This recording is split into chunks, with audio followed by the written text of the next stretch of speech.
If you're on the search for a backyard coop that feels sturdy, functional, and easy to maintain, this has a lot of practical features packed in that are worth taking a look at. This coop does require assembly, but the sections were easy to work with.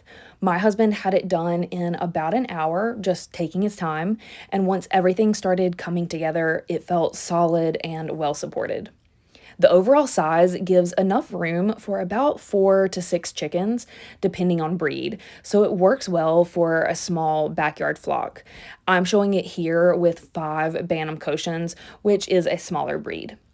One feature I really like is the 2 large nesting boxes on both sides. They're easy to access from the outside, and the hinged lids with the built-in support arms make egg collection really simple.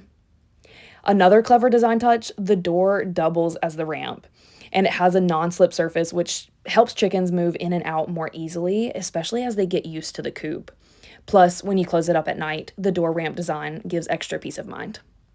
And there's a pull-out tray underneath, which makes cleaning much easier, and the ventilation windows help keep airflow moving through the coop. For backyard chickens, this layout works really well for daily care, egg collection, and just keeping everything organized. If you're looking for a functional coop that covers the basics without overcomplicating things, this is a solid option for raising backyard chickens.